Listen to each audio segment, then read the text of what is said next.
आज जो हमारा टॉपिक है उसका नाम है movement along supply curve and shift in supply curve. ये ऐसा टॉपिक हमने डिमांड में भी पढ़ा था, जहां पर मैंने आपको सिखाया था कि what are the movements along the demand curve and what is a shift in demand curve. बस बिल्कुल सेम टू सेम अब हम ये कॉन्सेप्ट ऑफ सप्लाई में समझते हैं। So first is movement along the supply curve. Extension और contraction of supply is called change in quantity supplied और movement along the supply curve। कहता है जब भी प्राइसेस के बदलने से क्वांटिटी सप्लाइड में चेंज आएगा, या तो क्वांटिटी सप्लाइड इंक्रीज करेगी या क्वांटिटी सप्लाइड डिक्रीज करेगी। So whether there is increase in quantity supplied or whether there is decrease in quantity supplied, that is called movement along the supply curve। और इसके हमने दो नाम यूज किए हैं, first is extension and the second is contraction. बहुत simple सा concept. कहता है जब प्राइस के बदलने से सप्लाई में इंक्रीज आएगा उसको बोलते हैं एक्सटेंशन ऑफ सप्लाई, और जब प्राइस के बदलने से क्वांटिटी सप्लाइड कम हो जाएगी, डिक्रीज आएगा, तो उसको बोलते हैं contraction. And other factors which affect supply या other determinants of supply must remain constant. ठीक है। Movement along a supply curve refers to extension और contraction of supply in response to change in own price of the commodity, other determinants of supply remains constant. कहता है बाकी सारे factors affecting supply को आप constant मानो, या तो प्राइस इंक्रीज करेगा या प्राइस डिक्रीज करेगा। तो जब प्राइस इंक्रीज करेगा तो सप्लाई में इंक्रीज आएगा, इसको बोलते हैं एक्सटेंशन ऑफ सप्लाई या movement along the supply curve. Similarly जब प्राइस में डिक्रीज आएगा तो सप्लाई भी कम हो जाएगी, the quantity supplied will fall, इसको बोलते हैं contraction of supply. And both extension and contraction can be represented as a movement along the supply curve. Extension of supply means increase in quantity supplied when price of the commodity increases। तो extension कब होती है? जब price बढ़ता है। And contraction of supply means decrease in the quantity supplied when the price of the commodity decreases। और contraction कब होती है? जब price गिरता है। ठीक है। Now, if you look at this graph, on the x-axis we have quantity supplied and on the y-axis we have price। अगर हम एक सप्लाई कर्व बनाएं तो सप्लाई कर्व कैसा होता है? Upward sloping, right? तो एक अपवर्ड स्लोपिंग हमने सप्लाई कर्व बनाया and let's assume that the price is P। So at this price point the quantity supplied will be Q। मान लो कि बाजार में, मार्केट में जो प्राइस है इस प्रोडक्ट का वो P है, और इस P प्राइस पर हम कितनी क्वांटिटी सप्लाई कर रहे हैं मार्केट में? Q। And assume that the price increases। मान लो प्राइस धीरे धीरे बढ़ता है और बढ़कर प्राइस P1 पर पहुंच जाता है, और सारे फैक्टर्स या determinants of supply must remain constant. किसी भी और फैक्टर में कोई बदलाव नहीं आया है, सिर्फ क्या हुआ है? प्राइस बढ़ गया है मार्केट के अंदर। तो प्राइस के बढ़ जाने से जो सप्लायर होता है वो अपनी सप्लाई इंक्रीज कर देता है। So what you will see here is the supply has increased from Q to Q1। तो जैसे प्राइस P से P1 पर गया, जो सप्लायर है उसने सप्लाई को इंक्रीज करके Q से Q1 क्वांटिटी सप्लाई करनी स्टार्ट कर दी। ठीक है। So what you can now look at is, हम पहले इस पॉइंट पर थे, let's say this point is point 1, और प्राइस के बढ़ने पर हम इसी सप्लाई कर्व के ऊपर के पॉइंट नंबर 2 पर पहुंच गए। So what has happened is with increase in price there is an upward movement along the supply curve. अगर आप सिर्फ सप्लाई कर्व की बात करो तो पहले हम पॉइंट 1 पर थे और प्राइस के बढ़ने पर हम पॉइंट 2 पर पहुंच गए on the same supply curve. So this is called extension of supply, which is also known as upward movement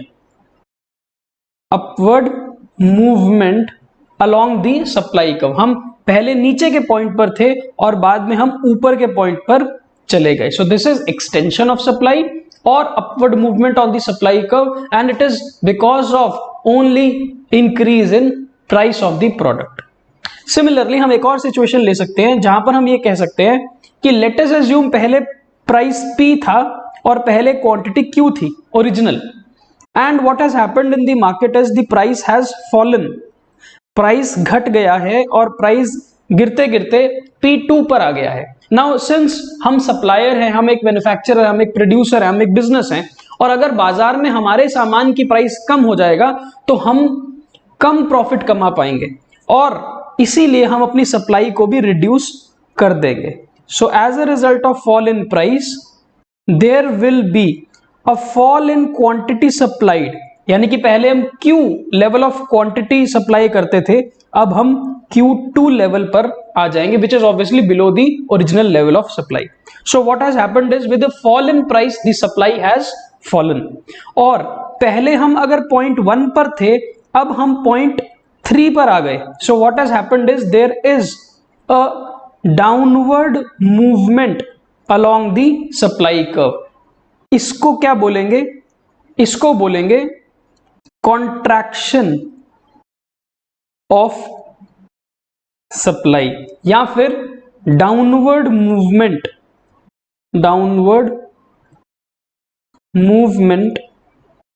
along the supply curve. तो आपने दो बातें समझी यहां पर. प्राइस के बढ़ने से सप्लाई इंक्रीज होती है जिसको हम एक्सटेंशन ऑफ सप्लाई बोलते हैं, और इसको as an upward movement on the supply curve हम शो करते हैं.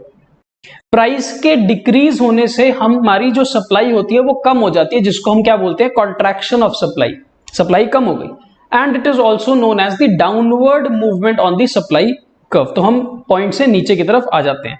Both these are called movements along the supply curve. एक ऊपर की तरफ की मूवमेंट है और एक नीचे की तरफ की मूवमेंट है, और ये मूवमेंट एक ही सप्लाई कर्व के ऊपर हो रही है, and it is because of only changes in price of the commodity, other factors remaining constant. This is called the concept of movement along the supply curve, representing extension and contraction of supply. So I hope आपको ये point clear हो गया है. Now there is another concept which is called shift in supply curve, shifting of supply curve. कहता है shift in supply curve refers to increase और decrease इन quantity supplied. है ये भी वही कि हमारी जो सप्लाई का लेवल है वो या तो इंक्रीज करेगा या डिक्रीज करेगा, लेकिन फर्क ये है the price does not change और the price of the product remains constant in the market. अब देखो प्राइस तो चेंज नहीं हुआ, प्राइस तो सेम है, जो पहले लेवल था प्राइस का वही प्राइस का लेवल अब भी होगा, पर फिर भी बिना प्राइस के चेंज पर अगर सप्लाई बढ़ जाती है या सप्लाई घट जाती है, यानी कि there is increase in supply और decrease in supply, that will result into shift in the supply curve. ठीक है, तो यहां पर हम क्या बोल रहे हैं? प्राइस कांस्टेंट, बदल क्या रहा है? Other factors affecting supply. So this shift is caused by the factors other than price of the commodity या फिर all the other determinants of supply. तो कहता है अगर आप सारे के सारे डिटर्मिनेंट्स ऑफ सप्लाई को एक एक करके चेंज करना स्टार्ट कर दोगे तो आपकी सप्लाई बढ़ भी सकती है, सप्लाई घट भी सकती है, even when the price of the commodity has remained constant. That will cause a shift in supply curve. Either the supply curve will shift on the right side or it will shift on the leftward side. A rightward shift means increase in quantity supplied or increase in supply, and a leftward shift will determine the decrease in supply or fall in quantity supplied.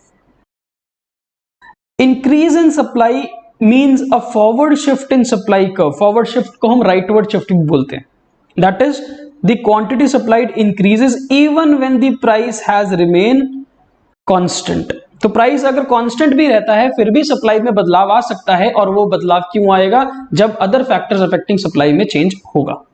Decrease in supply means a backward shift in supply curve, forward shift, rightward shift, increase in supply, backward shift, leftward shift, decrease in supply.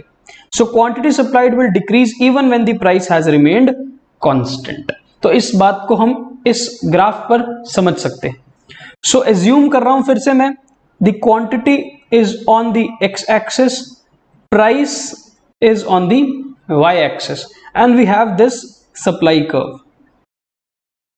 Now at this price P, the original quantity supplied is Q, ठीक है। तो जब market में price P है तो हमारा level of supply या quantity supplied कितना है? OQ।